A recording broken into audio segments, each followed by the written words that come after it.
जिंदगी की असली उड़ान अभी बाकी है, जिंदगी के कई इम्तहान अभी बाकी है। अभी तो नापी है हमने मुट्ठी भर जमीन केवल, अभी तो सारा आसमान जीतना बाकी है।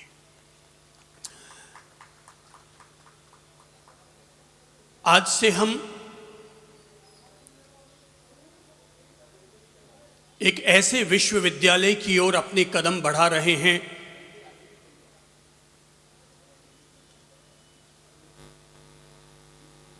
जहां पर हमारी शिक्षा और संस्कार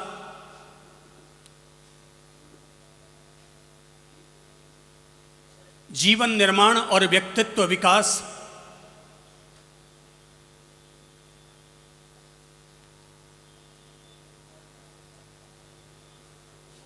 धर्म का प्रैक्टिकल स्वरूप और जीवन के आध्यात्मिक मूल्यों को आत्मसात करने का पाठ पढ़ने को मिलेगा। अब तक हम जिन विश्वविद्यालयों में पढ़कर आए हैं वे विश्वविद्यालय तो हमारे हाथ में इतिहास, गणित, मैनेजमेंट और इंजीनियरिंग की पढ़ाई करवा के वो डिग्री थमाते हैं जो कि हमारे लिए रोजगार की व्यवस्था करते हैं। लेकिन यहाँ इस दिव्य सत्संग माला में हम लोग जीवन की वो शिक्षा, वो संस्कार और जीवन के वो परिमार्जन हासिल करेंगे जो इंसान को जीवन जीने की कला सिखाते हों। इतिहास में अतीत की तारीखों को पढ़ने से इंसान को कुछ मिलता हो, इसकी बजाय यदि इंसान अपने वर्तमान जीवन को किस तरीके से जी सके वे गुर इंसान को अगर सीखने को मिल जाए तो इंसान का वर्तमान जीवन न केवल सुखदायी और सफल होगा बल्कि वो जिन जिन लोगों के संपर्क में आता चला जाएगा उनमें से हर किसी व्यक्ति को उसके जीवन की मिठास भी मिलती चली जाएगी। आप कहाँ रहते हैं यह महत्वपूर्ण नहीं है, बल्कि जहाँ आप रहते हैं वहाँ रह करके आपने अड़ोस पड़ोस के वातावरण में अपनी ओर से कितनी मिठास घोली है, आप लोगों के दिलों में अपनी कितनी जगह बना पाने में सफल हुए हैं, यही हम में से हर इंसान के लिए महत्वपूर्ण है। हम में से हर किसी व्यक्ति को अपने अपने जीवन का विश्लेषण करना होगा और ये समझना होगा कि हम आज जहां हैं, जिस रूप में हैं, हम में से कितने लोग ऐसे हैं जो अपने जीवन से संतुष्ट हैं, हमारे द्वारा दूसरे लोग संतुष्ट हैं। क्या हमारी पत्नी, क्या हमारे पति हमारे व्यवहार से, हमारे आचरण से, क्या हमारे बोल बर्ताव से क्या संतुष्ट हैं? क्या वे गौरव हासिल करते हैं? क्या वे हकीकत में ये चाहते हैं कि मुझे अगले जन्म में भी यही बेटा मिले, मुझे यही पति मिले और मुझे यही भाई प्राप्त हो? अथवा हमारी स्थिति कहीं ऐसी तो नहीं हो गई है कि हम लोग साथ साथ रहते हैं पर साथ साथ रहने के बावजूद हम लोगों ने अपने रिश्तों में इतनी खटास और इतने जहर घोल डाले हैं कि हम एक दूसरे को देखना भी पसंद न करते हों। बात की शुरुआत में खास तौर पर आज जब हम लोग इस बात से शुरुआत कर रहे हैं कि इंसान सुखी जीवन की तरफ बढ़े और सुखी जीवन की तरफ बढ़ने के लिए हम में से हर किसी इंसान को खुशहाल जिंदगी का मालिक होना चाहिए। सवाल ये है कि हम लोग खुशहाल जिंदगी के मालिक कैसे बन पाएंगे? इस बिंदु पर आप लोगों से रूबरू हों उससे पहले एक खास घटना पर आप लोगों का ध्यान केंद्रित करूंगा। घटना अतीत की है। कहते हैं एक राजा के सामने यह समस्या उपस्थित हो आई थी कि वो अपने राज्य का उत्तराधिकारी किसे घोषित करे। मैं ये घटना खास तौर पर आप लोगों के सामने इस भाव के साथ पेश कर रहा हूं क्योंकि इस घटना के इर्द गिर्द ही ये समझिए कि हम अपने 55 दिनों को खड़ा करेंगे। राजा के सामने ये समस्या उपस्थित हुई कि वो अपने राज्य का उत्तराधिकारी किसे घोषित करे। राजा के 3 संतानें, लेकिन वो 3 संतानें होने के बावजूद ये मानते थे कि मैं अपना उत्तराधिकारी किसी बड़े बच्चे, छोटे बच्चे या मंझले बच्चे को देने की बजाय तीनों बच्चों में जो सबसे ज्यादा योग्य व्यक्ति होगा मैं उसी को ही अपना उत्तराधिकारी घोषित करूंगा। राजा अपनी समस्या का समाधान न निकाल पाया तो राजा ने राजगुरु को आमंत्रित किया और राजगुरु को आमंत्रित करके अपनी समस्या बताई। राजगुरु ने कहा, राजन, आप कृपा करके मेरे सामने 100 स्वर्ण मुद्राओं की 3 थैलियां मंगवा दीजिए और अपने तीनों राजपुत्रों को मेरे सामने हाजिर होने का आदेश दीजिए। 100 स्वर्ण मुद्राओं की 3 थैलियां लाकर के राजा को दे दी गई। तीनों राजकुमार उपस्थित हुए। राजगुरु ने कहा, ऐ मेरे प्यारे बच्चों, ये तीनों थैलियां अपने साथ लेकर जाओ।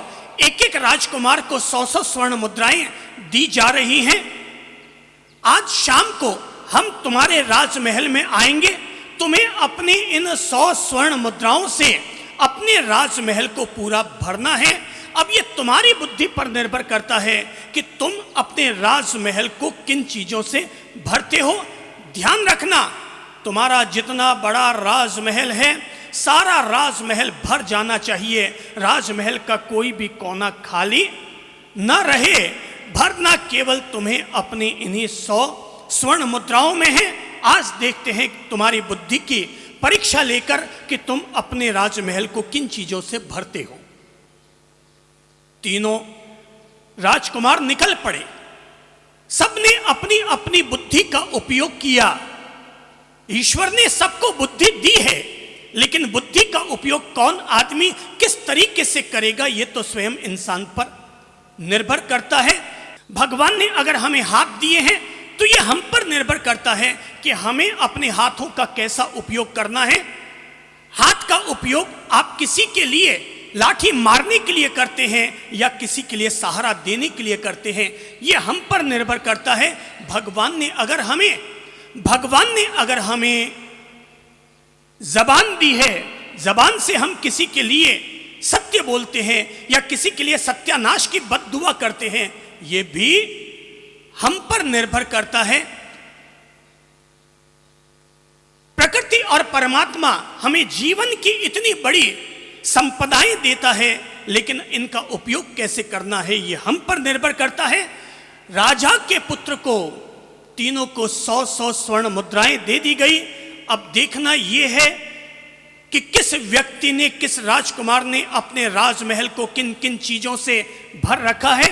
आप यही समझिए कि आप में से भी हर किसी व्यक्ति को भगवान ने 100 स्वर्ण मुद्राएं और 100 साल की जिंदगी दे रखी है। अब ये आप पर निर्भर करता है, आपने अपने 100 साल की जिंदगी को 100 स्वर्ण मुद्राओं के द्वारा किस तरह से सजाया और संवारा है। राजमहल आपका अपना है। तीनों राजकुमार निकल पड़े, अपनी अपनी बुद्धि का उपयोग किया, राजमहलों को भर डाला। शाम के वक्त राजगुरु राजा को साथ लेकर, महामंत्री और सेनापति को साथ लेकर एक एक राजमहल के करीब गए। पहले राजमहल के करीब गए तो दूर से ही उन्हें दुर्गंध आ रही थी, नाक भौं सिकोड़ने लगे। राजा को लगा, अरे मेरे इस बेटे ने न जाने अपने राजमहल में क्या भर डाला है कि जिसके चलते इतनी बदबू आ रही है। राजा ने कहा कि यहां से वापस लौटो, पर राजगुरु ने कहा, राजन, राजमहल के अंदर तो चलना ही पड़ेगा, चाहे गंध आए चाहे दुर्गंध आए, अंदर चलना पड़ेगा क्योंकि यह परीक्षा की घड़ी है। राजा, राजगुरु अंदर गए। भीतर जाते ही रुमाल से अपने नाक भौं को सिकोड़ लिया, क्योंकि राजमहल के अंदर गायों का गोबर और बकरियों की मींगड़ियां, भेड़ों की मींगड़ियां उन्होंने भर डाली थी और सारा राजमहल बकरी और भेड़ों की मींगड़ियों से भरा हुआ था। राजा ने कहा, अरे बेटा, ये तूने क्या कर डाला? बेटे ने कहा, पापा, राजगुरु ने कहा था कि केवल 100 स्वर्ण मुद्राओं में तुम्हें अपना पूरा राजमहल भरना है। अब पापा आप ही बताइए कि केवल 100 स्वर्ण मुद्राओं में बकरी की मिंगनियों के अलावा भला और कौन सी चीज लाई जा सकती थी, क्योंकि इनकी शर्त थी कि कोई भी कोना खाली नहीं रहना चाहिए। पूरे 100 स्वर्ण मुद्राएं मैंने खर्च की है और राजमहल को मैंने भरा है। राजगुरु ने उस बेटे की पीठ थपथपाई, राजा को साथ लिया, दूसरे राजकुमार की तरफ बढ़े। राजमहल में घुसे तो देखा खांसी आ रही है, छींक आ रही है, जाना तय था। और अंदर गए तो देखा उसने अपने पूरे राजमहल को जंगली घास फूस से भर डाला है, जिसकी गंध पाकर राजगुरु और राजा को भी खांसी आ रही है, वापस लौटने की तमन्ना हो रही है। राजा ने वहां भी कुछ समझा। राजगुरु ने उसकी पीठ पर भी हाथ रखा और कहा, राजा ने कहा, बेटा तूने सारे राजमहल का सत्यानाश कर डाला, तूने सारे राजमहल को घास फूस से भर डाला।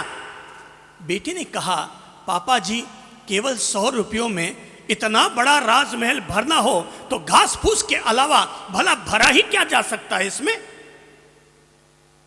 राजगुरु वहां से निकले, राजा को लेकर तीसरे राजकुमार की तरफ बढ़ने लगे। दूर से ही एक मीठी महक आने लगी, दूर से ही एक मीठी महक आने लगी। राजगुरु थोड़े से रोमांचित हुए, प्रभावित हुए और करीब जाने लगे।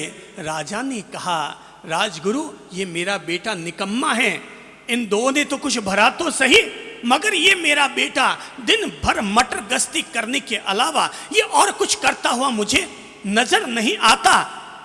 आप तो यहां से चलो। राजगुरु ने कहा, राजन चलना तो होगा, परीक्षा की घड़ी है। और करीब पहुंचने लगे, बात करते करते और करीब पहुंचे तो देखा राजमहल के बाहर तक मंद मंद रोशनी आ रही है। और थोड़े करीब पहुंचे तो देखा कि मंद मधिर, अब मीठी मधुर संगीत की स्वर लहरियां भी चल रही है। और अंदर पहुंचे तो देखा, राजा ने कहा, राजगुरु ये मेरा बेटा बिल्कुल निकम्मा निकला।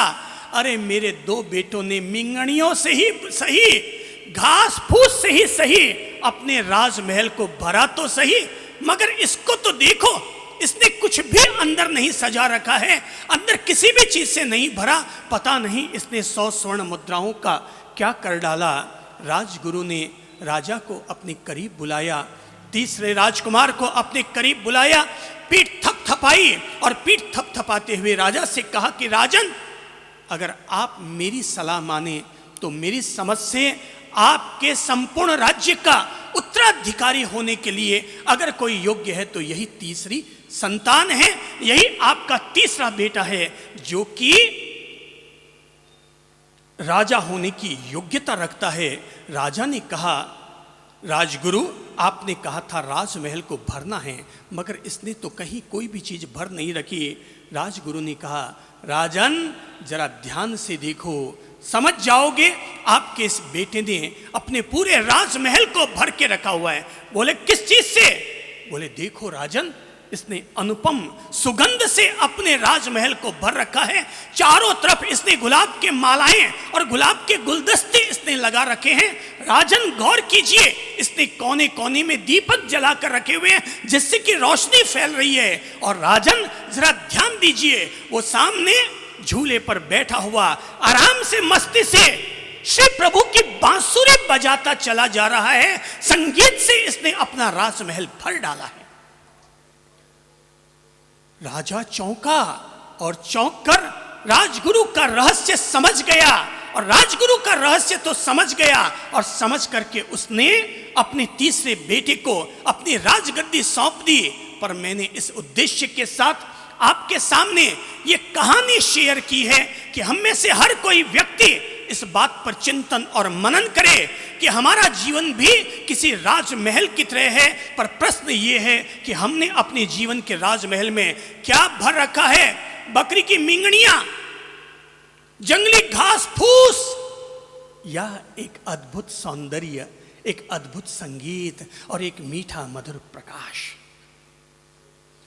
यह हमारे लिए जीवन का विश्लेषण करने की बात यह है कि हम में से हर कोई व्यक्ति बैठकर धीरज से अपने दिमाग पर ध्यान दे, अपने जीवन पर ध्यान दे, अपने बोल बर्ताव पर ध्यान दे और समझे कि उसने अपने जीवन को किन किन चीजों से भर रखा है।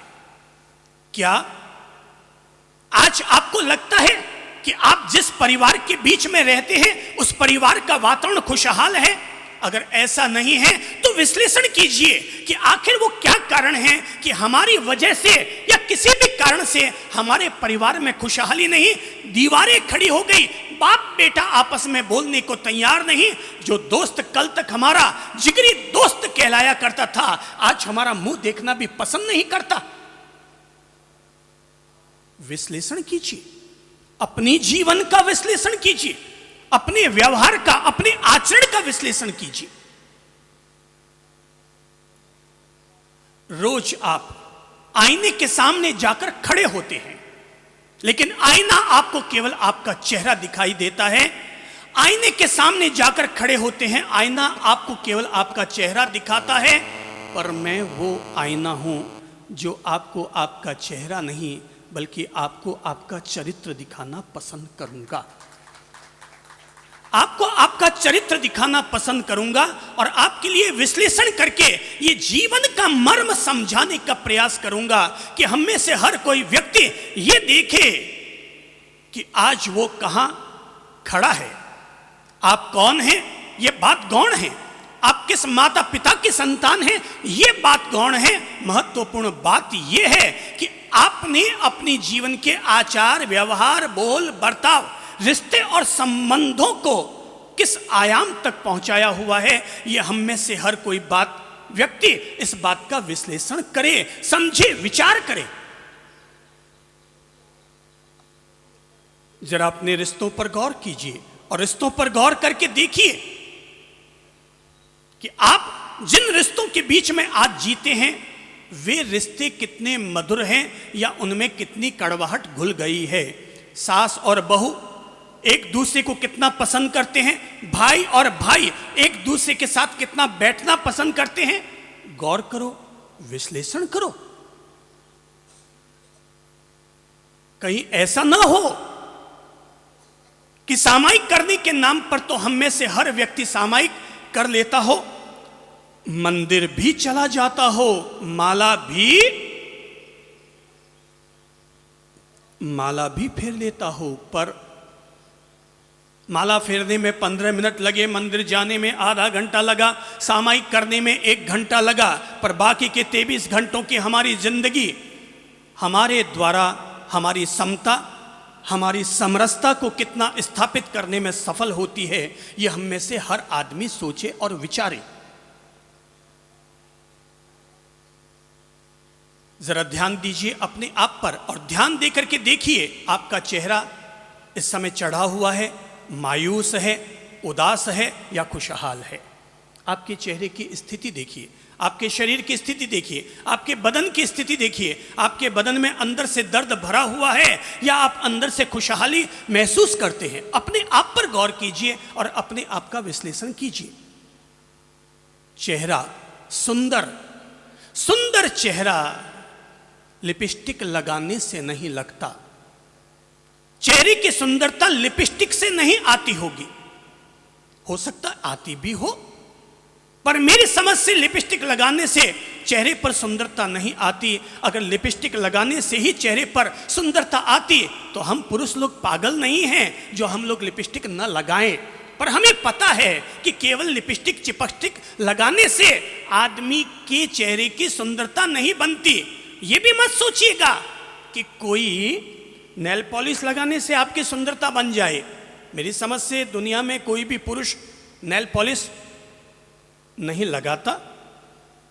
महिलाएं अपने आप को सजाती रहती हैं, सजा कर अपनी ओरिजिनलिटी को मिटाती रहती हैं। पुरुषों को पता है इंसान की सुंदरता इंसान के चेहरे से कम, इंसान के जीवन से उसकी सुंदरता ज्यादा होती है। इंसान के विचारों से उसकी सुंदरता ज्यादा होती है। इंसान के व्यवहार और आचरण से उसकी सुंदरता ज्यादा होती है।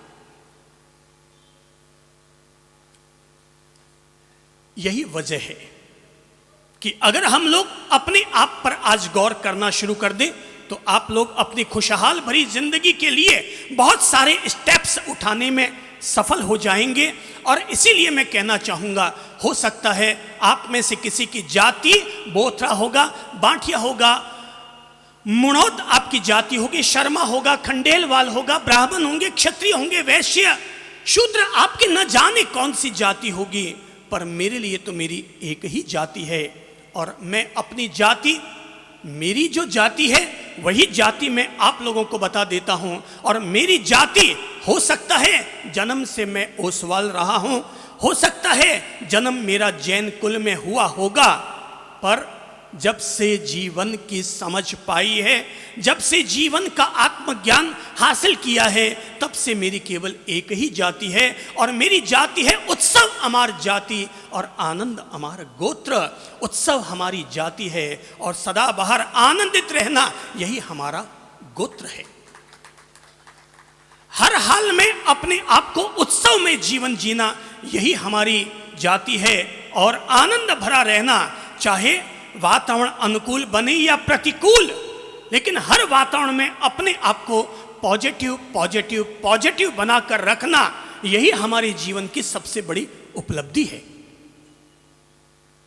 अगर आप भी आज अपने जीवन की ये जाति बना लेते हैं कि उत्सव हमारी जाति और आनंद हमारा गोत्र, भले ही आप चाहे जिस जाति में क्यों न पैदा हुए हों, पर फिर भी अगर आप अपने जीवन में यह फैसला कर लेंगे कि आज के बाद मेरी जाति उत्सव होगी, आनंद होगा, आप अभी इसी क्षण से मुस्कुराना शुरू कर देंगे।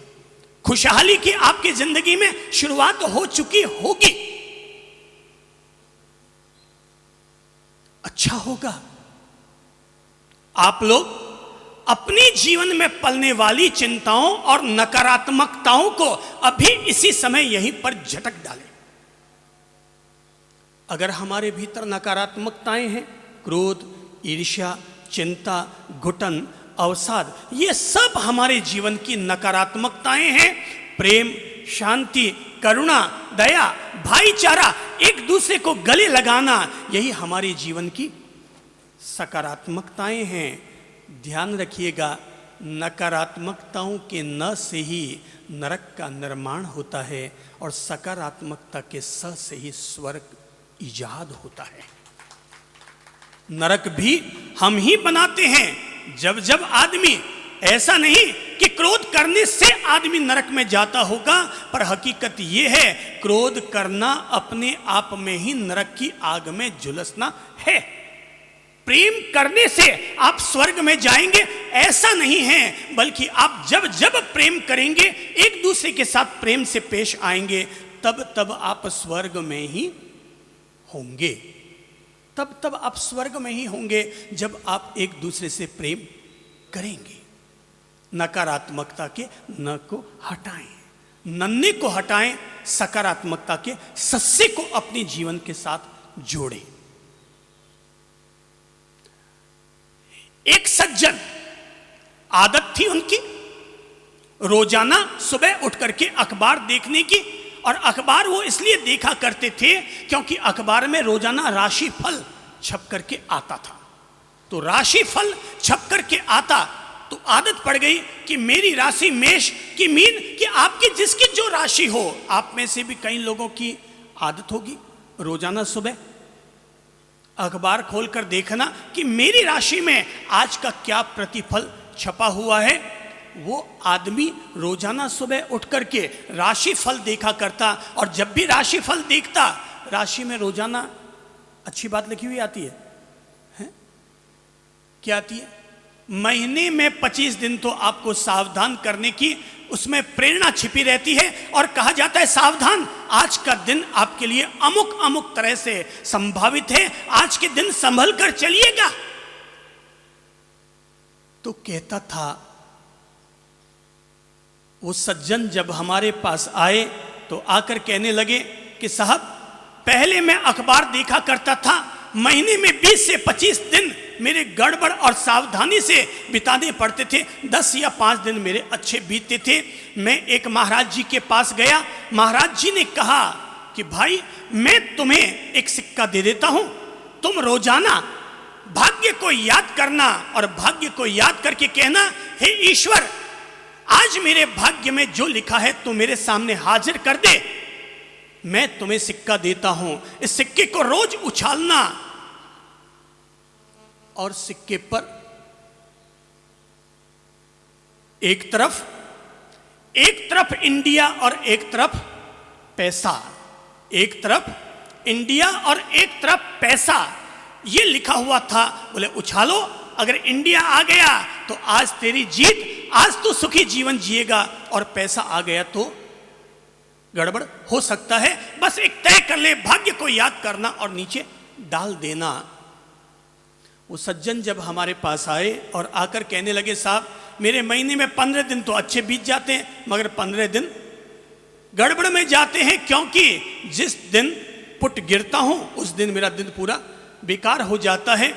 मेरे पास आया और आकर कहने लगा, बाप जी आप कुछ कर दीजिए। मैंने उसका सिक्का देखा, इधर उधर उलट पुलट कर दोनों तरफ से देखा, और देखने के बाद मैंने उससे कहा, एक काम कर भैया, तेरा सिक्का मेरे पास रख जा, कल आकर के ले जाना। मैंने उससे सिक्का दे दिया और कहा कि अब आज के बाद तो रोजाना इस सिक्के को उछालना, क्योंकि मैंने इस सिक्के पर नवकार मंत्र, गायत्री मंत्र, शांति मंत्र का सिद्ध मंत्र मैंने इस पर उच्चारित करके सिद्ध कर डाला है। वो आदमी सिक्का ले गया और रोजाना अब उछालता है, और रोजाना ही उसके सामने इंडिया इंडिया इंडिया, भारत की जीत, भारत की जीत, भारत यानी तुम खुद। हमेशा उसके सामने जीत का सपना आता चला जाता और वो हमेशा खुशहाल रहने लग गया।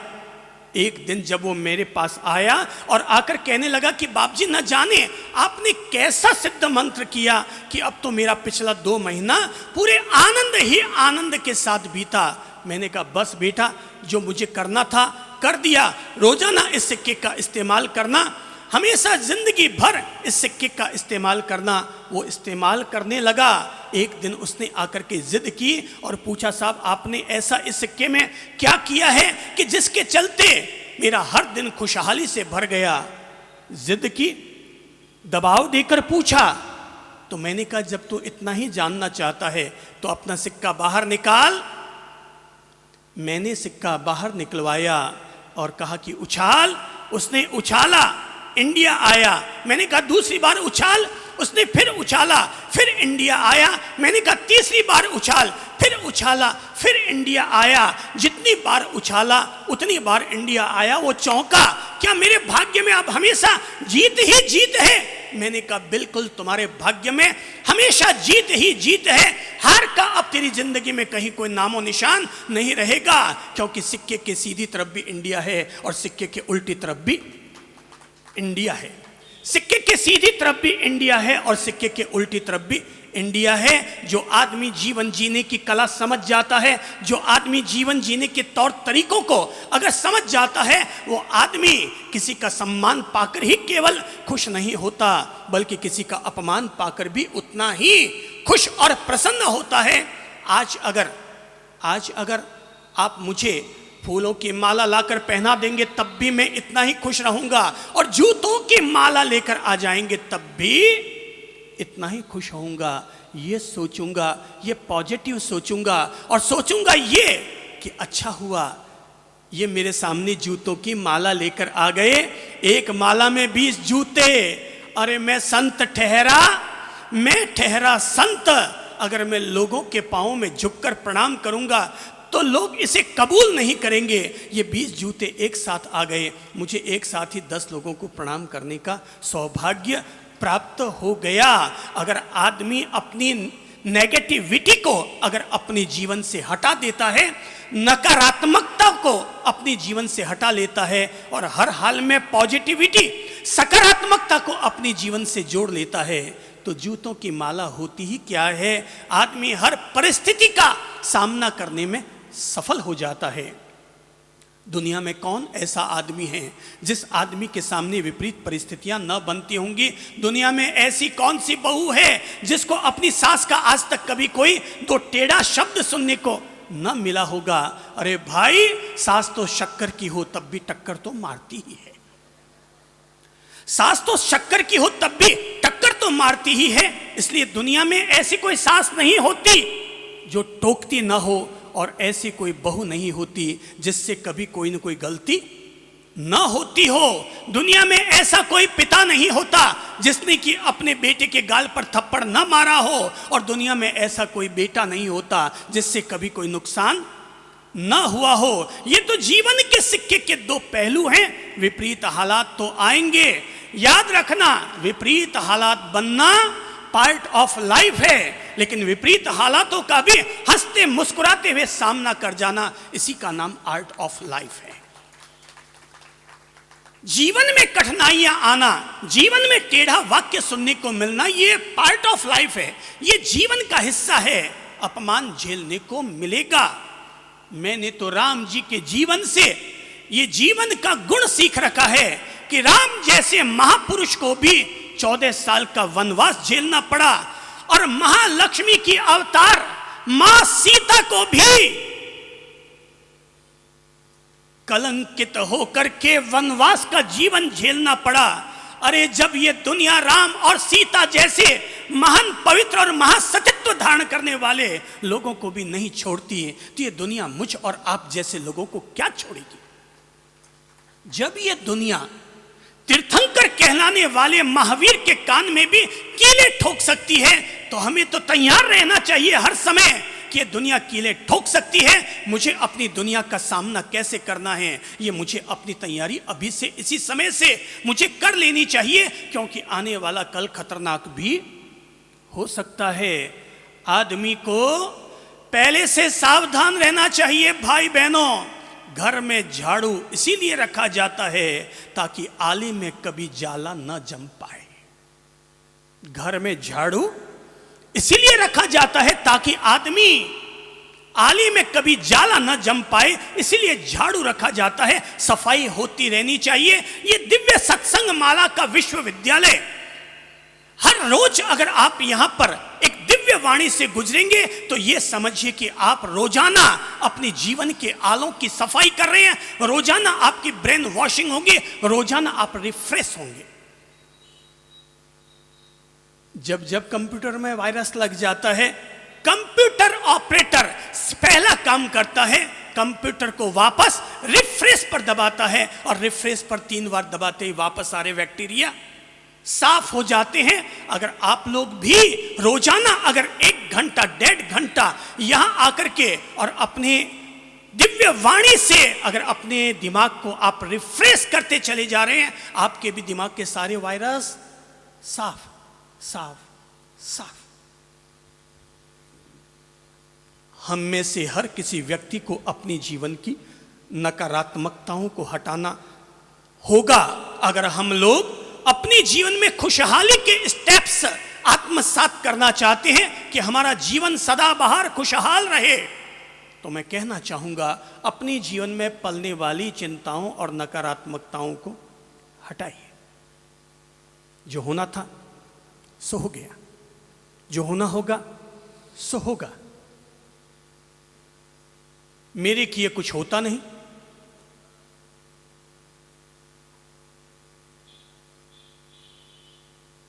जो होने वाला होगा सो हो जाएगा। अगर आदमी भूत और भविष्य की चिंताओं से अपने दिमाग को अगर बाहर निकाल लेता है, तो मेरे भाई चिंताएं अपने आप दिमाग से बाहर चली जाती है। चिंता करेंगे दिमाग आपका डिप्रेस होगा, और चिंतन करेंगे तो दिमाग आपके सामने समाधान के रास्ते खोलता चला जाएगा। तो क्या करें? हमें करना क्या होगा?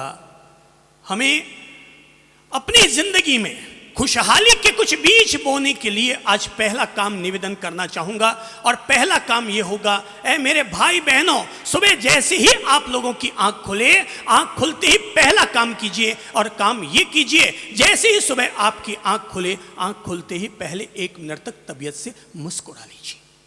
बिल्कुल सीधा सरल फॉर्मूला होगा ये। सुबह आंख खुले और आंख खुलते ही क्या कर लो? मुस्कुरा लो। मुस्कुराने में बहुत बड़े फायदे हैं। मुस्कुराने में बहुत बड़े फायदे हैं। एक बार चेहरे पर मुस्कान लाते ही आपका पोज ठीक माइंड ठीक, आपके मुंह से निकलने वाली शब्द भाषा शैली अपने आप ठीक। चेहरा अगर चढ़ा हुआ रहेगा तो शब्द कैसे निकलेंगे, और चेहरा अगर प्रसन्न रहेगा तो शब्द कैसे निकलेंगे? आप खुद विचार कर लीजिए कि जब चेहरा सूजा हुआ होता है तो कैसे शब्द निकलते हैं, जब चेहरा मायूस होता है तब कैसे शब्द निकलते हैं, और जब चेहरा प्रसन्न होता है तो हमारे कैसे शब्द निकलते हैं। चेहरा सूजा हुआ होता है तो पता है कैसे शब्द निकलते हैं। मम्मी कहती है बेटा आओ, तो हमारा चेहरा सूजा हुआ, हम वापस कैसा जवाब देंगे? बोली तो वो बहनों ने कहा आ रहा हूं ना। चेहरा उदास होगा तो क्या जवाब होगा? बोलिए। हाँ आ रहा हूं। और चेहरा प्रसन्न होगा तो क्या जवाब होगा? ये मम्मी आया। चेहरा अगर प्रसन्न होगा तो अपने आप हमारे भीतर ऊर्जा भरी हुई रहेगी। सुबह उठते ही मुस्कुराने की आदत डालो। एक मुस्कुराने में 100 गुण। मुस्कुराना अपने आप में उस डायमंड की तरह होता है जिसे खरीदने की जरूरत नहीं पड़ती, जिसे पहनने की भी जरूरत नहीं पड़ती। जैसे ही आप चेहरे पर लाते हैं, लाते ही आप भीतर तक भीग जाते हैं। बरसात आती है, सावन की बरसात आती है, केवल बदन को भिगोते हैं, लेकिन भीतर में मुस्कान फूटती है तो अंदर तक सावन उतर जाता है, अंदर तक हम लोग भीग जाते हैं, अंदर तक हमारा अभिषेक हो जाता है। चेहरे पर मुस्कान मुस्कान मुस्कान। चेहरे पर अगर आपका चेहरा अभी देख लीजिए किस हालत में है, मायूस है, पॉजिटिव बनाइए। और चेहरे को पॉजिटिव बनाने का तरीका यही है कि आप अपने चेहरे को प्रसन्नता से हमेशा भरे हुए रखिए। आप में से अगर मैं पूछूं मेरे भाई बहनों, ज़रा मुझे हाथ खड़ा करके बताइए, आप में से कितने लोगों को गुस्सा आता है? कितने लोगों को गुस्सा आता है? ज़रा हाथ खड़ा करके बताइए। तो ढंग से बताइएगा, ईमानदारी से बताइएगा कि आप में से कितने लोगों को गुस्सा आता है। नहीं, कहीं अभी तक बेईमान लोग बैठे हैं जिन्होंने हाथ खड़ा नहीं किया है। दोबारा खड़ा कीजिए तो देखो। अच्छा, मतलब सारे ही लगभग। इसका मतलब आप बिल्कुल ठीक कॉलेज में आए हैं, आप बिल्कुल ठीक विश्वविद्यालय में आए हैं, क्योंकि आप में से हर आदमी ने यह कबूल कर लिया है कि आप में से हर किसी व्यक्ति को गुस्सा आता है, गुस्सा आता है, गुस्सा आता है। अब जरा बताइए कि आप में से कितने लोग ऐसे हैं जो अपने गुस्से को गो करना चाहते हैं? हाथ खड़ा करके बताइए। अपने गुस्से को अपने लाइफ से गो करना चाहते हैं, लाइफ से गो करना चाहते हैं, अपने जीवन से निकालना चाहते हैं। मेरी समझ से हर आदमी इस बात के लिए रेडी है। दोबारा हाथ खड़ा करके बताइए तो। देख लेता हूं पीछे तक, सारे लोग गुस्से को गो करना चाहते हैं। ओके, अगर आप लोग अपने जीवन में गुस्से को गो करना चाहते हैं तो आपको पहला मंत्र ही यही दे रहा हूं मेरे भाई बहनों। और मंत्र यहां से अपने दिन की शुरुआत करवा रहा हूं, और दिन की शुरुआत इस रूप में करवाता हूं, सुबह उठते ही 1 मिनट तक मुस्कुराओ। ये बहुत फायदेमंद टॉनिक है। जो व्यक्ति सुबह सुबह 1 मिनट का ये मुस्कान का टॉनिक ले लेता है, उस आदमी को दिन भर में खींच नहीं आती, गुस्सा नहीं आता। मैं तो कहूँगा अगर आप दोपहर में या सुबह 10 बजे दुकान खोलने जाए ना, दुकान का शटर बाद में ओपन कीजिएगा, उससे पहले क्या कीजिएगा? चेहरे को ठीक कर लीजिए, पहले मुस्कुरा लीजिए। चलो पहले अपन आधा मिनट तक मुस्कुराते हैं। चलो प्रयोग करते हैं, कौन आदमी कैसे मुस्कुरा सकता है देखता हूँ। आप लोग मुस्कुराने में कंजूस हैं या क्या स्थिति के हैं, ये आप में से हर किसी व्यक्ति को पता चल जाएगा अभी कि अपन लोग कैसे मुस्कुरा सकते हैं। आधा मिनट तक 30 सेकंड तक अपने को मुस्कुराना है। ज़रा सोचिए, बच्चा जब मुस्कुराता है तो कितना सुंदर दिखाई देता है। मुस्कुराता हुआ बच्चा धरती का स्वर्ग है। मुस्कुराता हुआ बच्चा, उसकी किलकारी परिवार का आनंद है। देखते हैं आधा मिनट तक अपन सब मुस्कुराते हैं। अब देखते हैं कौन कितनी देर मुस्कुरा सकता है। चलो हो जाते हैं शुरू, मैं भी शुरू होता हूँ।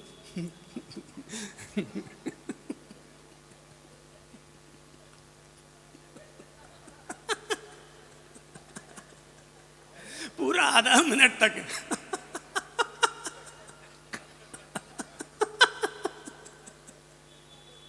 और और वो पीछे वाले स्पेशल मुस्कुराइएगा।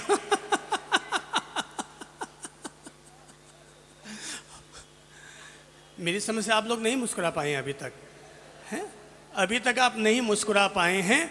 ऐसा हुआ कि एक कुछ समय पहले की बात है, एक बहन हमारे पास आई और आकर कहने लगी, साहब क्या बताऊं, मेरा जो बच्चा है ना उसकी अंगूठा चूसने की बड़ी आदत है, मेरे बच्चे की अंगूठा चूसने की आदत है, तो मैं क्या करूं, बहुत सारी दवाइयां कर चुकी, सारे ही डॉक्टरों को दिखा दिया, मगर कोई समाधान का रास्ता नहीं निकल पाया। आप ही बताइए कि क्या रास्ता निकालूं। मैंने कहा जरा अपने बच्चे को मेरे करीब बुलाओ। 4 साल का बच्चा था, अंगूठा उसका मुंह में था। मैंने उसकी हाफ पैंट देखी, मैंने कहा बहन एक काम करो। बोले क्या? मैंने इसकी हाफ पैंट में से रबड़ निकाल दो, इसकी हाफ पैंट में से जो रबड़ चढ़ा हुआ है वो खींच के बाहर निकाल दो।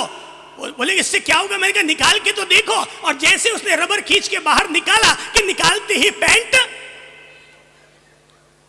हाफ पैंट हो गई नीचे। वो झट से बच्चा उसने हाथ नीचे किया और अपनी हाफ पैंट ऊपर करने लगा। मैंने कहा अब इसकी अंगूठा चूसने की आदत छूट जाएगी, क्योंकि अब या तो ये अंगूठा मुंह में डालेगा या फिर अपनी हाफ पैंट को पकड़ने में लगाएगा। आधा मिनट तक मुस्कुराना है, पूरे आधा मिनट तक। देखते हैं वापस कैसे 3 ठहाके लगाइए तो जोरदार।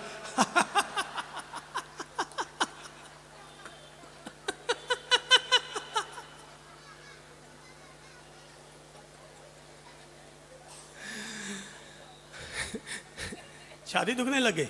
हे भगवान, अभी आपको हंसना ही नहीं आया? जरा हाथ ऊपर कीजिए तो मुट्ठी बांधिए। अपन अब 10 ठहाके लगाते हैं और सारा टेंशन बाहर, सारी नकारात्मकताओं को बाहर उलीच देंगे, सारे टेंशन डिप्रेशन को अपन बाहर उलीच देंगे।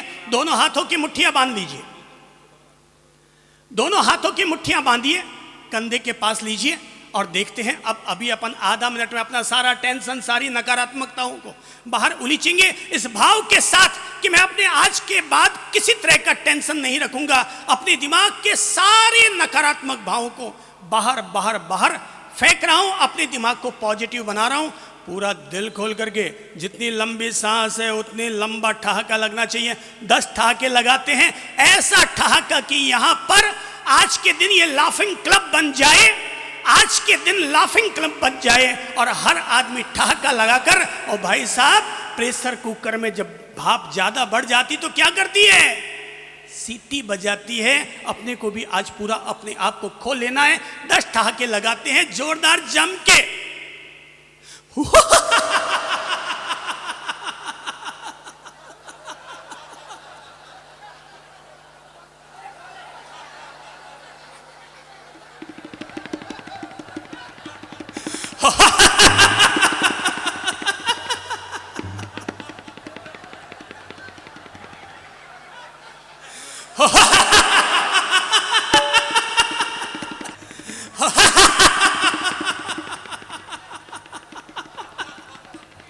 पूरा खोल डालो अपने आप को, सारा टेंशन बाहर फेंक डालो।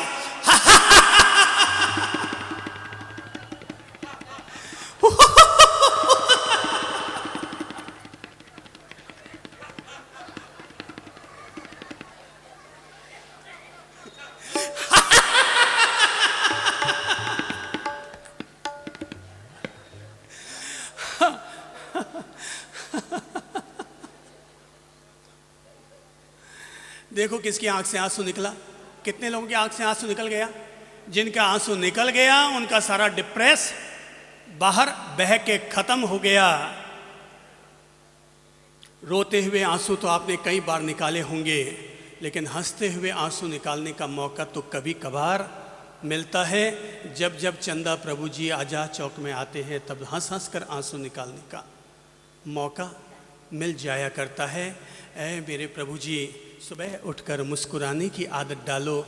दुकान का शटर बाद में ओपन करना, गणेश जी की वंदना बाद में करना, गौतम स्वामी जी को याद बाद में करना, उससे पहले अपने चेहरे की पोजीशन को ठीक कर लेना। ध्यान रखो, जब भी आप किसी फोटोग्राफर के पास जाते हैं अपना फोटो खिंचवाने के लिए, तो फोटोग्राफर फोटो बाद में खींचता है, उससे पहले क्या कहता है? क्या कहता है? स्माइल प्लीज, क्योंकि उसको पता है मुस्कुराता हुआ तो गधा भी अच्छा लगता है और लटके चेहरे का तो इंसान भी बदसूरत नजर आता है। इंसान तो क्या, गधा भी अगर थोड़ा सा स्माइल फेस कर लेगा तो उसका भी फोटो सुंदर आ जाएगा, और अगर लटके हुए चेहरे का इंसान खड़ा हो जाएगा तो क्या नजर आएगा? दूसरा, मैं क्यों बोलूं भाई, आप ही बोलो ना, क्योंकि आप लोगों को ज़्यादा पता है कि चेहरा कब कौन सा सुंदर लगेगा। चेहरे की सुंदरता के लिए ज़रूरी है हमेशा हमारा चेहरा मुस्कुराता हुआ हो। अरे मैं तो कहूँगा कोई गाली भी ठोक देना, पर आप मुस्कुराना मत भूलना। कोई अगर हम पर गुस्सा कर जाए तब भी मुस्कुराना मत भूलना, क्योंकि गलती हमने भी तो ज़रूर की है, तभी तो अगले को हमारे कारण गुस्सा आया है। गुस्सा अगर किसी को आया तो ज़रूर हमने कोई ना कोई गलती की है जिसके कारण उसे गुस्सा आया है। तो गलती दोनों तरफ से ही हो रही है, केवल अगला ही हम पर गुस्सा नहीं कर रहा। इसलिए ऐ मेरे भाई बहनों, अपने चेहरे पर मुस्कान ज़रूर रखिए। याद रखिए, जेब में भले ही ना हो मोबाइल, पर चेहरे पर ज़रूर रखिए स्माइल। नोट कर लीजिए अपने दिमाग में, जेब में भले ही ना हो, जरा एक स्वर में बोलिए तो, जेब में भले ही ना हो मोबाइल, जेब में भले ही ना हो मोबाइल, पर चेहरे पर रखिए स्माइल स्माइल स्माइल। हंसता मुस्कुराता चेहरा इंसान के लिए धरती पर रहने वाला आदमी को देवता बनाता है, और खुस्सट भरा हुआ, गुस्सा भरा हुआ चेहरा आदमी को धरती पर ही शैतान बना डालता है। खाना खाने बैठो, सीधा जाते ही बैठ मत जाना, पहले क्या करना? स्माइल प्लीज, चेहरे को अच्छा करो, मन को अच्छा करो, उसके बाद खाना खाओ। रात को सोने के लिए जाओ, लेटना बाद में। उससे पहले अपने मन की दशा और दिशा को ठीक करना, अपने प्रसन्नता का, अपनी मुस्कान का संचार करना। हो सकता है 10 दिन ये अभिनय लगे, हो सकता है 10 दिन ये अभिनय लगे, पर 10 दिन के बाद तो ये स्थिति हो जाएगी कि रात को 2 बजे अगर आप सुसु करने के लिए भी जाएंगे ना, तब भी पहले मुस्कान आएगी, बाद में सुसु आएगा। अभी भले ही ये मुस्कान आपको अभिनय लगे, लेकिन 10 दिन प्रयोग करके देखना। आज से ही अपना लीजिए, एक एक मंत्र रोजाना अपन लोगों को जोड़ना है। 55 दिन में इतने पाठ हमें अपने जीवन के साथ जोड़ लेने हैं कि हमारे लिए हर दिन एक वरदान बन जाए, प्रभु का आशीर्वाद बन जाए। और आज हम पहला वरदान अपने साथ जोड़ते हैं, हर हाल में मुस्कुराएंगे। कोई गीत गाए या गाली दे, पर अपन तो मुस्कुराएंगे। मैंने तो कहा रात को अगर 2 बजे सुसु करने जाओ ना, तो भी पहले क्या करना? सभी चीज प्रभु का रूप है। आपकी अगर मुस्कुराने की आदत पड़ जाएगी ना, आपको अभी आप घर से निकलते हैं, सामने बिल्ली आ जाती है, आप हिल जाते हैं, बिल्ली सामने आ गई, सारा काम तहस नहस होता हुआ लगता है। मैं तो कहता हूँ मुस्कुराने की आदत पड़ जाएगी ना, हमारे सामने से अगर बिल्ली आती है, हम कहते हैं पधारो प्रभु जी, वेलकम, थैंक यू, आज आपने इस रूप में आके हमें दर्शन दिए, आज आपने बिल्ली के रूप में आकर के हमें दर्शन दिए। अगर आपने अपनी मेंटेलिटी को पॉजिटिव और पावरफुल बना लिया है, तो बिल्ली फिर होती क्या है? बिल्ली फिर होती क्या है? अगर आपकी मेंटेलिटी कमजोर है, मायूस है, तो एक छोटी सी बिल्ली भी आपका रास्ता काट सकती है, आपकी मेंटेलिटी को प्रभावित कर सकती है। इसीलिए मैंने कहा सुबह उठते ही मुस्कुराओ, अपने हर दिन की शुरुआत मुस्कान के साथ करो। मुस्कान अपने आप में गणपति की वंदना है, मुस्कान अपने आप में महावीर स्वामी जी का महामस्तकाभिषेक है, मुस्कान अपने आप में महादेव जी का रुद्राभिषेक कहलाएगा।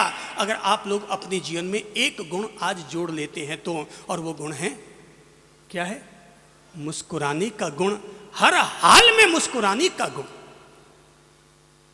हिम्मत ना हारिए, प्रभु ना बिसारिए, हंसते मुस्कुराते हुए जिंदगी गुजारिए, हंसते मुस्कुराते हुए जिंदगी गुजारिए। तो हिम्मत ना, सब गाएंगे। प्रभु ना बिसारिए, हंसते मुस्कुराते हुए जिंदगी गुजारिए, हंसते मुस्कुराते हुए जिंदगी गुजारिए। हाथ खोल लीजिए। ताली बजाने में बड़े फायदे हैं। हाथों का एक्यूप्रेशर हो जाता है, सुस्ती दूर हो जाती है। अगर आपके हाथ बजेंगे, आप कंवारे हैं तो हाथ भी केसरिया हो जाते हैं।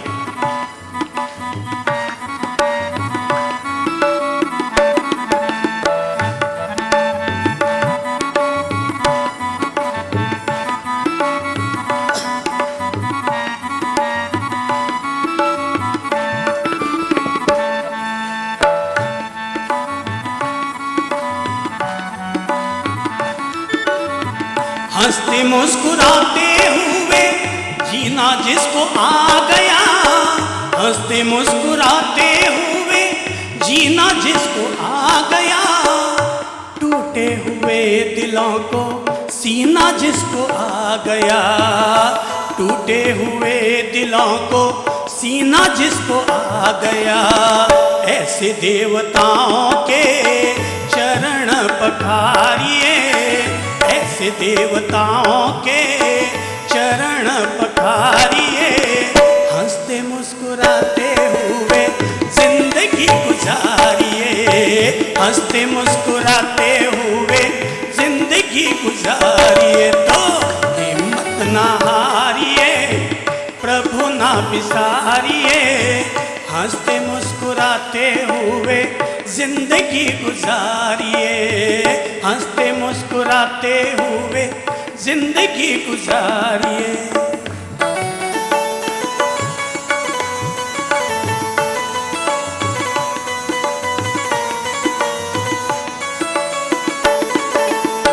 काम ऐसा कीजिए जिससे हो सबका भला, काम ऐसा कीजिए जिससे हो सबका भला, बातें ऐसी कीजिए जिसमें हो शहद घुला, बातें ऐसी कीजिए जिसमें हो शहद घुला। मीठी बोली बोल सबको प्रेम से पुकारिए, मीठी बोली बोल सबको प्रेम से पुकारिए, हंसते मुस्कुराते हुए जिंदगी गुजारिए, हंसते मुस्कुराते हुए जिंदगी गुजारिए। तो हिम्मत ना हारिए, प्रभु ना बिसारिए, हंसते मुस्कुराते हुए। संगीत धीमे कीजिए, लोगों के कंठ से ये स्वर फूटने दीजिए। हिम्मत ना हारिए, प्रभु ना, हंसते मुस्कुराते हुए, हंसते मुस्कुराते हुए जिंदगी गुजारिए। तो हिम्मत ना हारिए, प्रभु ना बिसारिए, हंसते मुस्कुराते हुए जिंदगी गुजारिए, हंसते मुस्कुराते हुए। मुश्किलों मुसीबतों का करना हो जो खात्मा, मुश्किलों मुसीबतों का करना हो जो खात्मा, हर समय कहते रहिए शुक्र है परमात्मा, हर समय कहते रहिए।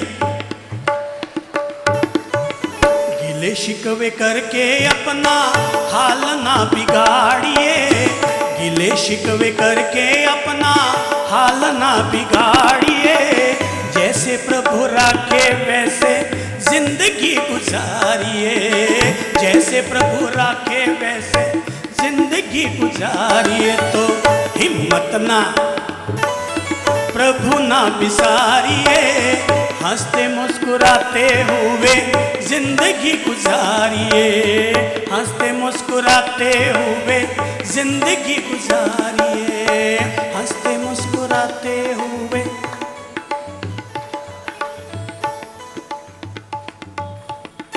सब रोगों की एक दवाई, हंसना सीखो ऐ मेरे भाई। सब रोगों की एक दवाई, हंसना सीखो ऐ मेरे भाई।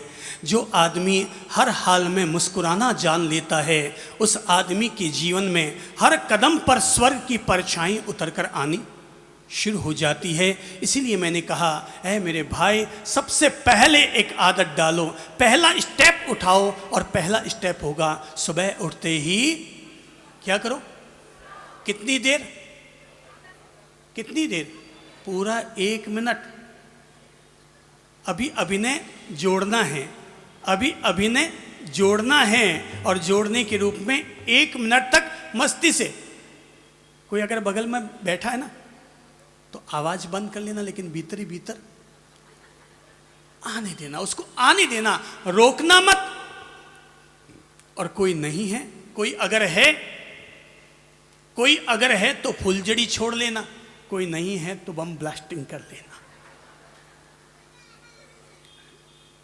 अगर कोई नहीं है पास में तो पूरा बम ब्लास्टिंग कर लेना, ताकि पूरा खुल जाए। केवल 10 दिन के लिए अभिनय आपके लिए होगा, पर बाद में तो आपकी ऐसी प्रवृत्ति बन जाएगी कि लोग आपको देखकर कहेंगे, ये तो पूरी तरह हास्य प्रिय व्यक्ति बन चुका है, अब इसको कुछ भी कह दो, कोई इसके फर्क वरक नहीं पड़ने वाला।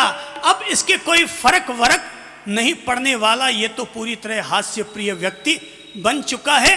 कहते हैं कि गवारिया बाबा वृंदावन में पेड़ के नीचे बैठे हुए ठाकुर जी को याद कर रहे थे कि इतने में ही 4-5 चोर चले आए और आकर के वहां पर चोरी की प्लानिंग करने लगे कि आज हमें कहां पर चोरी करने के लिए चलना है। गवारिया बाबा पास में बैठे सुन रहे थे कि तभी उनकी आवाज सुनाई दी, चोर चौंके, क्या बात है, इस पेड़ के पास कोई और भी है क्या? इधर उधर घूम के देखा तो पेड़ के पास में एक बाबा उन्हें मिल गया। बाबा से उन्होंने पूछा, ए कौन है तू? बाबा चौंके। बाबा ने कहा, भाई मैं कौन हूं ये तो बाद में पूछना, उससे पहले ये बताओ कि तुम लोग कौन हो? चोरों ने कहा, भाई हम लोग तो चोर हैं, हम लोग तो चोर हैं, चोरी करने के लिए आए हैं, तुम कौन हो?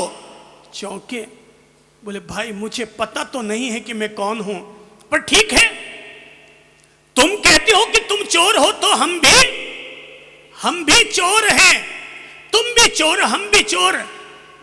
चोरों ने कहा, अच्छा तू भी चोर है तो एक काम कर, वैसे भी आज हमारी टीम में एक आदमी कम है, वैसे भी आज हमारी टीम में एक आदमी कम है, तो एक काम कर, तो हमारे साथ ही चल चोरी करने के लिए। तो बोले कहां चलना है? बोले कि आज अमुक जगह पर चोरी करने के लिए चलना है। बोले चलो, तो बोले चल पड़े। गवारिया बाबा, वृंदावन धाम के मशहूर बाबा गवारिया बाबा उनके साथ निकल पड़े, चोरी करने के लिए चल पड़े। जैसे ही घर के पास आए, चोरों ने कहा, सेंध मार। गवारिया बाबा ने कहा, ये मारना वारना वाला काम अपने नहीं जमता, सेंध वैंध मारने वाला तुम ही करो, अंदर अपन घुस जाएंगे। तो चोरों ने समझा, ठीक है, बाबे को पकड़ लाए हैं, ठीक है। उन्होंने दीवार तोड़ी, अंदर घुस गए, गवारिया बाबा भी अंदर घुस गए। चोरों ने कहा कि चोरी करो। बोले चोरी करने का काम तुम करो, हम तो तुम्हारे साथ चले आए। उन्होंने गठड़ियां बांधी और बांध करके बेड़ी करने लगे, एक साइड में करने लगे। तभी उन्होंने एक दीपक जलाया, रोशनी में कहीं कोई और अलमारी दिख जाए, कहीं कोई और माल नजर आ जाए। तभी नजर आई, अरे अंदर वाले कोठे में एक अलमारी और दिख रही है। सब लोग अंदर घुस गए, सारे लोग अंदर घुस गए। उस दीपक की रोशनी में अचानक गवारिया बाबा की नजर सामने पड़ी हुई ढोलक पर पड़ी, और गवारिया बाबा तो ठाकुर जी के भगत, वो तो माखन चोर के भगत। अरे ढोलक सामने दिखने के बाद वो कहां रुकने वाले? उठाई ढोलक और मस्ती से दे धमाधम मस्ती से ढोलक बजाने लगे और ठाकुर जी के गीत गाने लगे, डांस करने लगे, मस्ती लेने लगे, जीवन का आनंद लेने लगे। चोर चौंके, अरे ये ढोलक की आवाज कहां से आई? बाहर आकर देखा गवारिया बाबा को। अरे बाबा ये क्या कर रहे हो तुम? अरे चोरी करने आए हैं, तुमने तो सबको जगा दिया। अरे अब वो किसके सुने? अरे ढोलक देख लिया, अब थोड़ी रुकने वाले उनके पांव। अब तो मस्ती से ठाकुर जी को रिंझाने में लग गए। पूरा मोहल्ला जग गया, पूरा मोहल्ला जग गया। चोरों ने अपने को भगाने में ही अपनी सार्थकता समझी। चोर वहां से भागे, गठड़ियां छोड़ के वहीं से भागे। गवारिया बाबा तो अभी भी अपनी मस्ती ले रहे हैं, अपनी ढोलक बजाते चले जा रहे हैं। गांव वाले लोग भेड़े आए, 10-20 लाठियां टिका दी, पर वो तो अभी भी अपने गाए जा रहे हैं, प्रभु जी प्रभु जी प्रभु जी। और जब लोगों ने टॉर्च जलाकर रोशनी डालकर देखा तो चौंके, अरे ये तो गवारिया बाबा, बाबा आप क्या कर रहे हैं? बोले हमको क्या मालूम, हम यहाँ क्या कर रहे हैं, हमें क्या मालूम हम यहाँ क्या कर रहे हैं। अरे हम तो वहां पेड़ के नीचे बैठकर ठाकुर जी की भक्ति कर रहे थे, हम तो अपने जीवन का आनंद ले रहे थे, वहां मस्ती ले रहे थे। इतने में 4 लोग आ गए। बोले हम तो चोर हैं, हमने सोचा माखन चोर आया है, हमने सोचा माखन चोर आया है, हमारा दिल चुराने के लिए आया है। तो उन्होंने कहा हम चोर, तो हमने कहा हम भी चोर। हमने सोचा वो हमें चुराने आया है, हमने सोचा हमने उसको चुरा लिया है। उन्होंने सोचा कुछ और हमने सोचा कुछ। उन्होंने कहा चोरी करने चलो, हमने सोचा ठाकुर जी हमसे कह रहे हैं चोरी करने चलो। हम तो अंदर चले आए, हमें क्या पता ये चोर थे। हमने तो सोचा ठाकुर जी आए, हमें तो कुछ सुध बुध नहीं रही भाई। गांव के लोगों, हमने तो सामने ढोलक को देखा। अब गवारिया बाबा वृंदावन धाम पर रोजाना प्रभु की भक्ति में 8-8 घंटे आनंद लेने वाला आदमी अब ढोलक को देखकर कैसे चुप रह सकता है? अरे जीवन का आनंद लेने का अगर आदमी को तरीका आ गया है तो आदमी नहीं रहेगा, बल्कि हर आदमी अपने आप में लाफिंग बुद्धा बन जाएगा। हर आदमी अपने आप में लाफिंग बुद्धा बन जाएगा। इसीलिए मेरे भाई बहनों, आज पहला गुण, खुशहाली के स्टेप अपन और आगे बढ़ते चले जाएंगे, पर आज पहला गुण आप अपने जीवन के साथ जोड़ लीजिए। और पहला गुण यही होगा कि हम क्या करेंगे? हर हाल में मस्त रहेंगे। अरे आग लगेगी चाहे बस्ती में, पर अपन तो रहेंगे मस्ती में। अपना आनंद अपने कभी गिरवी नहीं जाने देंगे, अपने आनंद को अपन कभी गिरवी नहीं होने देंगे। कोई गाली दे जाए तो भी कोई कहे साला तू साला ऐसा, अरे भाई अच्छा ही तो किया, साला कहा कोई बात नहीं, तूने कुछ तो कहा। हर हाल में अपने आप में प्रसन्न रहने का फैसला कर लीजिए। जो आदमी प्रसन्न रहने का फैसला कर लेता है वो आदमी कभी दुखों से नहीं घिर सकता। इसीलिए मैं कहना चाहूँगा, ऐ मेरे भाई बहनों, दूसरी बात और जोड़ लो अपने जीवन में। आप जो भी काम करें बहुत प्रसन्नता से करें, खुशहाली के साथ करें, आनंद भाव के साथ करें। मैं तो कहूँगा अगर आप भोजन भी कर रहे हैं ना, आनंद पूर्वक भोजन कीजिएगा। थाली सामने आ गई, समझिएगा ठाकुर जी ने, प्रभु जी ने, महावीर स्वामी जी ने आज मुझे भोजन परोसा है, प्रसाद दिया है, आनंद पूर्वक भोजन लीजिएगा। अगर सब्जी फीकी हो तब भी फीकेपन का आनंद लीजिएगा। और आज अगर सब्जी में नमक ज़्यादा पड़ गया है तो खारेपन का आनंद लीजिएगा, पर आनंद लेना मत भूलिएगा। नमक अगर ज़्यादा पड़ गया है तो उसका भी आनंद लेंगे। आज देखते हैं कि तेज नमक का क्या आनंद आता है। एक कौर खाएंगे और खाते नहीं।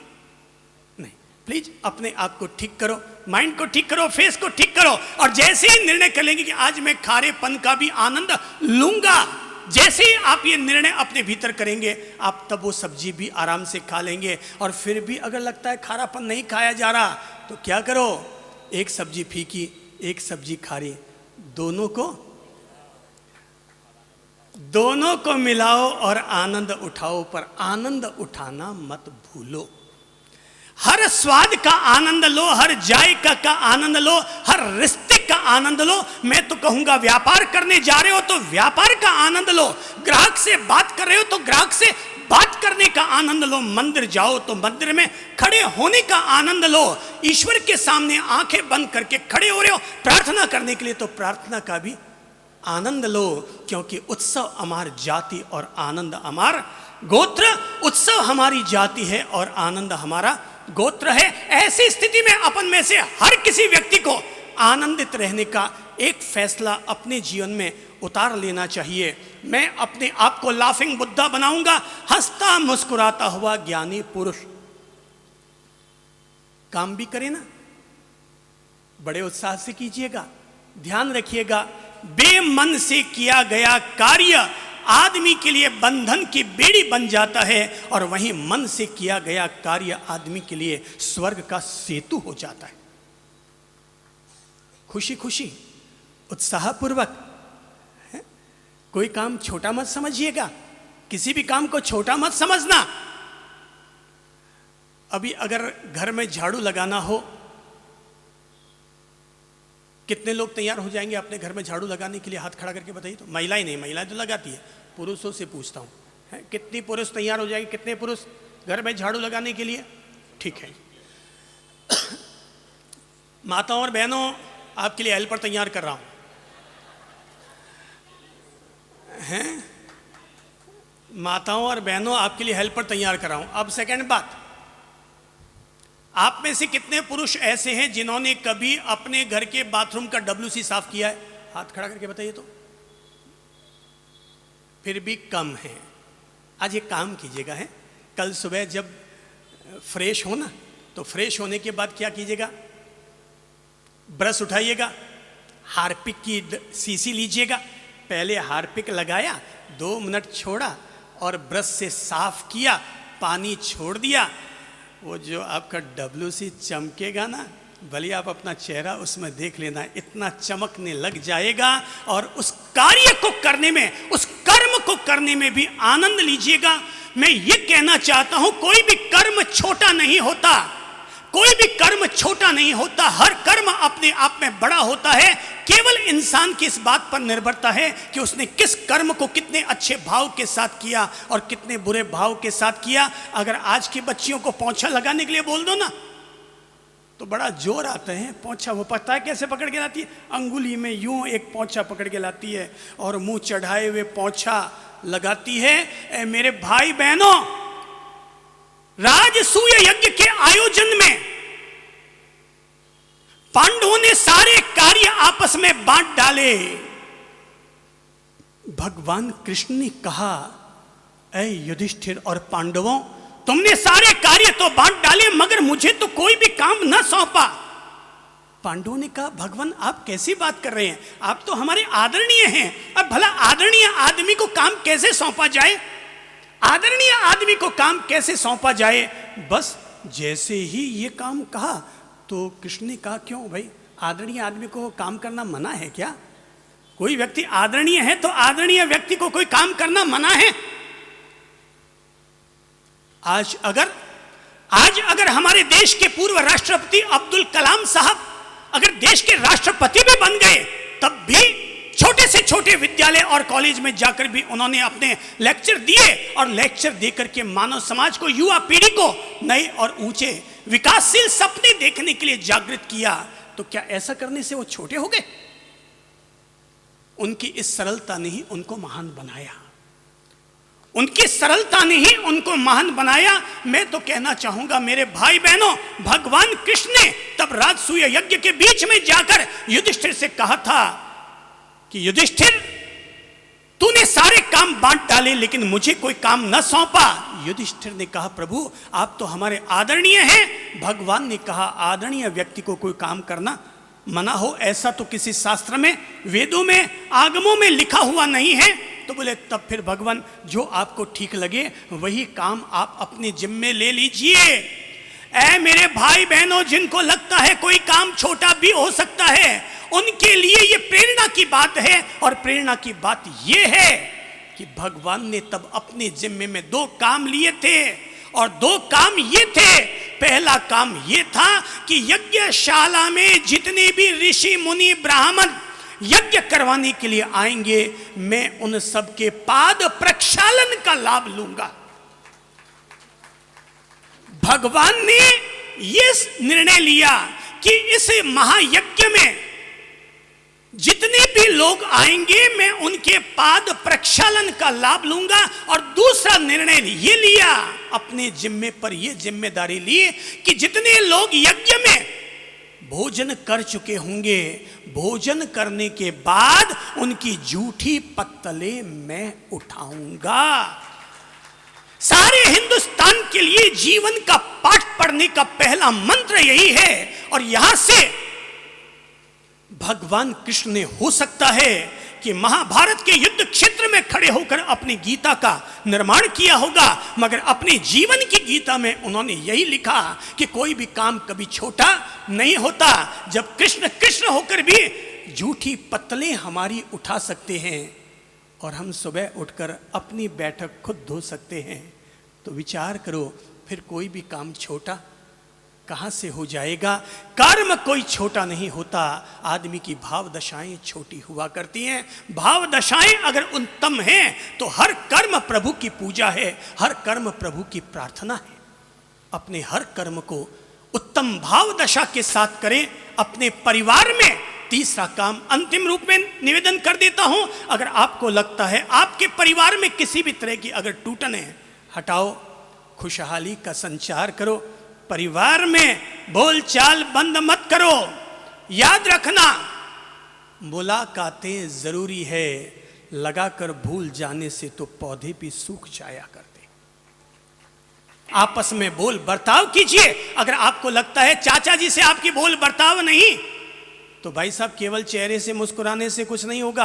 अपने रिश्तों में भी मुस्कुराहट होनी चाहिए। और रिश्तों में मुस्कुराहट लाने के लिए अगर चाचा जी से बोलचाल नहीं है, झटको, चिंताओं को यहीं झटको, तनावों को यहीं झटको, दुश्मनी के भाव को यहीं झटको। कपड़ा सुखाते हैं तो पहले झटका लगाते हैं, क्यों? सड़ नहीं रहेंगे। आधा पानी तो यहीं छिटक जाएगा। तो भाई साहब अपने मन को भी यहीं पर गीला हो गया है, दो चार झटको, सलवटे बाहर निकल जाए। और जिनके प्रति भी दुश्मनी के भाव आ गए हैं, आज यहाँ से जब जाओ ना, जाने के बाद दुकान ओपन बाद में करना, उससे पहले जिससे आपकी बोलचाल बंद, चाचा जी, मामा जी, साली जी, बड़े भैया, छोटे भैया, बहन, साली जी, जो भी जिनको आपको लगता है आपके परिवार में अमुक व्यक्ति से बोलचाल बंद है, अगर आप अपने जीवन में खुशी की तरंगों का संचार करना चाहते हैं, हकीकत में अगर अपने जीवन में खुशियों का विस्तार करना चाहते हैं, तो प्लीज क्या करो? मैंने कहा लगाकर भूल जाने से तो पौधे भी सूख जाते हैं, पौधों को भी पानी देना पड़ता है। भाई लोगों याद रखना, गंदा पानी पीने के भले ही काम ना आए, पर आग लग जाने पर बुझाने के काम तो जरूर आता है। हो सकता है गंदा पानी पीने के काम नहीं आता, हो सकता है आज आपके जिन लोगों से बोलचाल बंद हो गई है आप उनको गंदा पानी समझते होंगे, पर वक्त आने पर वो गंदा पानी भी आग बुझाने के काम तो आपके लिए जरूर आ ही सकता है। अरे और कुछ नहीं, कम से कम आप दोनों के रिश्ते तो मीठे मधुर हो सकते हैं। अरे और कुछ नहीं, आज तक वो आपकी मार्केटिंग जो खराब कर रहे हैं, कम से कम आज के बाद वो मार्केटिंग खराब होनी तो बंद हो जाए। घर जाओ ना, दुकान बाद में खोलना, पहले एक फ़ोन कर देना, फ़ोन करके कह देना चाचा सॉरी। बोले क्यों? बस चाचा फीलिंग हो गई, मेरे से जो गलती हो इसके लिए माफ़ी मांगता हूँ। भाई लोगों, ये बहुत उत्तम दवा है, ये संसार की सबसे उत्तम दवा है। किसी को भी सॉरी कहना, एक सॉरी कहने मात्र से 10 साल का सारा जहर खत्म हो जाता है, सारी कड़वाहट, सारे घाव खत्म हो जाते हैं। सॉरी कहो और आगे की बात शुरू करो। सॉरी कहो, चाचा नमस्ते, चाचा धोक, जय श्री कृष्णा, जय जिनेंद्र। बोले बेटा क्या बात है, आपने अगर जय जिनेंद्र कहा तो चाचा को भी वापस जय जिनेंद्र कहना पड़ेगा, उनको भी वापस जय श्री कृष्णा कहना पड़ेगा। प्लीज अपने संबंधों को मीठा बनाइए। अगर आप चाहते हैं आपके जीवन में खुशहाली बढ़े, शुरुआत मुस्कान से कीजिए। व्यापार को, कार्य को, हर स्वाद को, जीवन के हर कदम को उत्साह भरा बनाइए। और अगर किन्हीं भी रिश्तों में किसी भी तरह की अगर कड़वाहट है, हटाओ, यहीं पर वैसे ही झटक डालो जैसे कि हम लोग कपड़े को झटकाते हैं। आप लोगों के जीवन में खुशहाली बढ़े, ये अपनी ओर से दुआ करता हूँ। फूलों की तरह महकते रहे आप, फूलों की तरह महकते रहे आप, सितारों की तरह चमकते रहें। आप ज़िंदगी जीने का असली मज़ा तभी है जब आप खुद भी खुश रहें और दूसरों को भी खुशियाँ बांटते रहें।